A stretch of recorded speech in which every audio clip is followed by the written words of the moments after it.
കൂടുതൽ വാർത്തകളും വീഡിയോകളും കാണാൻ ഈ ചാനൽ സബ്സ്ക്രൈബ് ചെയ്യുക. കൂടെ ബെൽ ബട്ടൺ അമർത്തുക. Please subscribe our channel. നമസ്കാരം.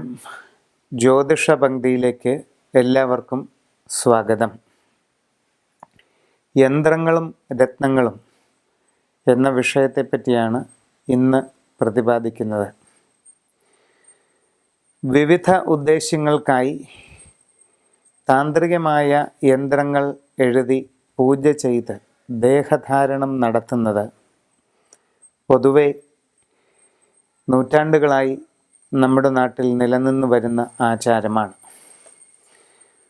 ജീവിതത്തിൻ്റെ ഓരോ സാഹചര്യങ്ങൾക്കനുസരിച്ച് ഓരോരോ ആവശ്യങ്ങൾക്കും ലക്ഷ്യപ്രാപ്തികൾക്കുമായി വ്യത്യസ്തങ്ങളായ ഓരോ യന്ത്രങ്ങൾ തയ്യാർ ചെയ്ത് ധരിക്കുന്നത് വളരെ പണ്ട് മുതൽക്കേയുള്ള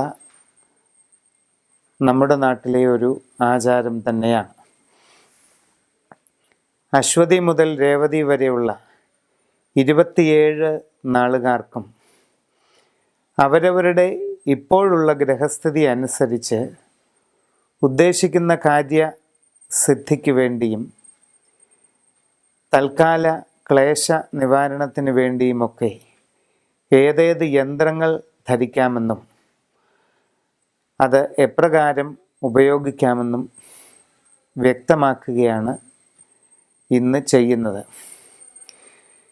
യന്ത്രങ്ങൾ ധരിക്കുന്നതിന് സാധിക്കാത്തവരോ അത്തരം ആചാരാനുഷ്ഠാനങ്ങളിൽ ഉൾപ്പെടാത്തവരോ ആയിട്ടുള്ളവർക്ക് വേണ്ടി ഇപ്പോഴത്തെ അവരവരുടെ നക്ഷത്രത്തിൻ്റെ ഗ്രഹസ്ഥിതി അനുസരിച്ച് ഏറ്റവും ഫലപ്രാപ്തി നൽകുന്ന രത്നക്കല്ല് ഏതാണെന്നും അതിൻ്റെ ഉപയോഗം എപ്രകാരമാണെന്നും കൂടി ഇതോടൊപ്പം വിവരിക്കുകയാണ്.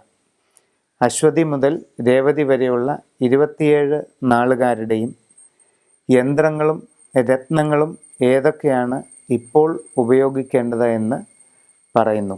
തിരുവോണം നക്ഷത്രക്കാർക്കും 10-ാം ഇടത്ത് വ്യാഴവും 12-ൽ ശനിയുമാണ് സഞ്ചാരം. അനവധി കാര്യങ്ങൾക്ക് തടസ്സമുണ്ടാകും. സാമ്പത്തികമായ നഷ്ടങ്ങൾ അപ്രതീക്ഷിതമായി ഉണ്ടായേക്കും. ഇറങ്ങിത്തിരിക്കുന്ന എല്ലാ കാര്യങ്ങളിലും തടസ്സവും പലവിധ പ്രതിബന്ധങ്ങളും അനുഭവപ്പെടാൻ സാധ്യത കാണുന്നുണ്ട്. ഈ വക ക്ലേശങ്ങളിൽ നിന്നെല്ലാം പരിപൂർണമായ ഒരു വിമോചനത്തിന് വേണ്ടി മഹാശാസ്ത്രയന്ത്രം വിധിപ്രകാരം ശാസ്ത്രീയമായി തയ്യാർ ചെയ്ത് ധരിക്കുന്നത് വളരെയധികം പ്രയോജനം ചെയ്യുന്നതാണ്. അതോടൊപ്പം യന്ത്രധാരണം പ്രായോഗികമായി ബുദ്ധിമുട്ടുള്ളവർ ഇന്ദ്രനീലക്കല്ല് ലോക്കറ്റിലോ മോതിരത്തിലോ ആക്കി ധരിക്കുന്നത് വളരെ പ്രയോജനം ചെയ്യുന്നതാണ്. കൂടുതൽ വാർത്തകളും വീഡിയോകളും കാണാൻ ഈ ചാനൽ സബ്സ്ക്രൈബ് ചെയ്യുക. കൂടെ ബെൽ ബട്ടൺ അമർത്തുക.